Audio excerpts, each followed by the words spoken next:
by-election in Northwest St. Andrew is far more emblematic of the Jamaican situation and probably convey some of the real values challenge about how we think about ourselves in relation to other people, much more so than I think other people tend to pay attention to. The entrance by Keisha Hale and Nigel Clarke, two Black Jamaicans, for some interesting challenge. How you see it?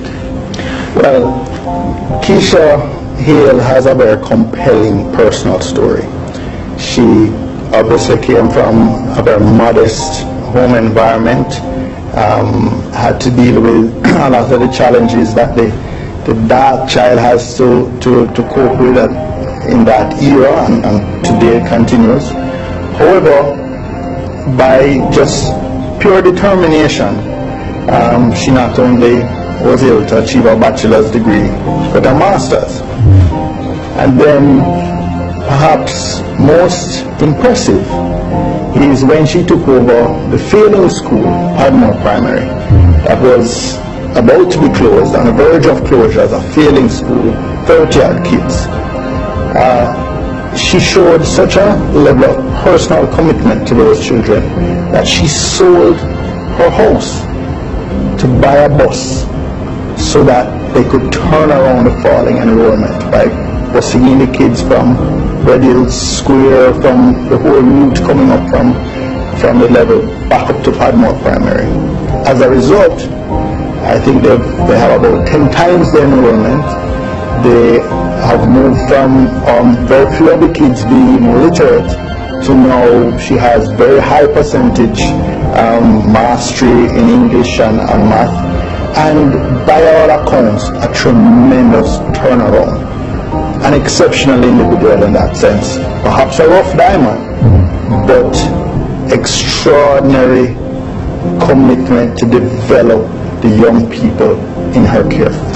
There's a part of us that likes the Nigel Clarke type. You know, here is a son of a judge, son of a teacher, who then became children's advocate, Rhodes Scholar, bright at math.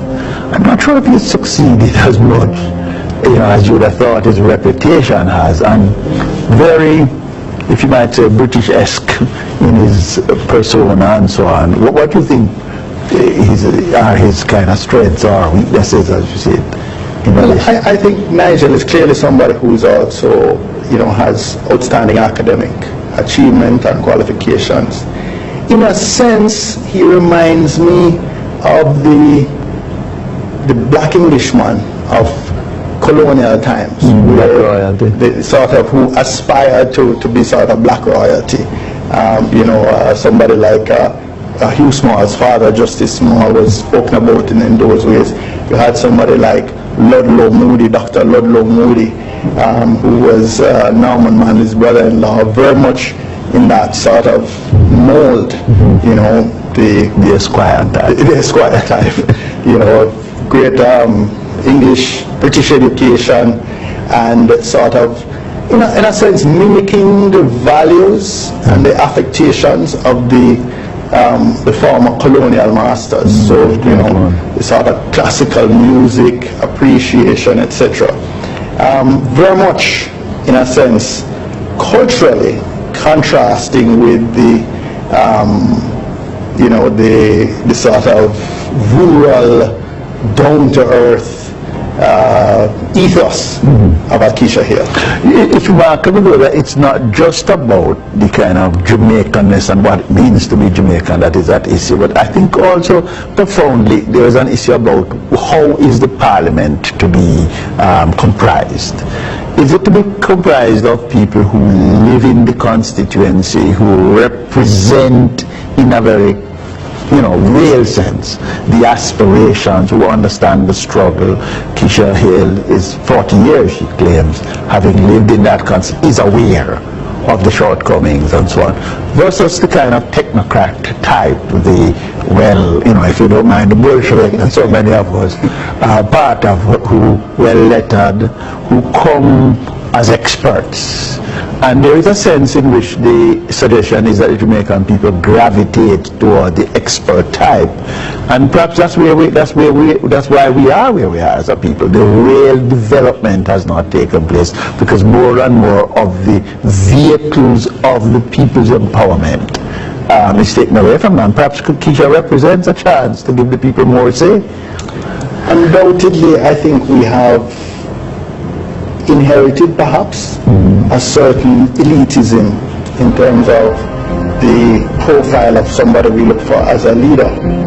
But the truth is, if we consider Parliament and politics as a vehicle through which the various interests and sectors in society are balanced, and you prevent, for example, a capitalist class and the free market excesses from taking advantage of an average consumer, the vulnerable consumer in the market. If you are able to provide some affirmative action for those at the very bottom, if you see politics and Parliament playing that role, then at the very least you need a mix of persons, from the technocrats with those who most organically understand the challenges of the average working class person in Jamaica. Yeah. I think, the choice on March 12th, is it, or March 5th, is it, represents an important decision about how we want increasingly to define the project, the national project, the project of national development.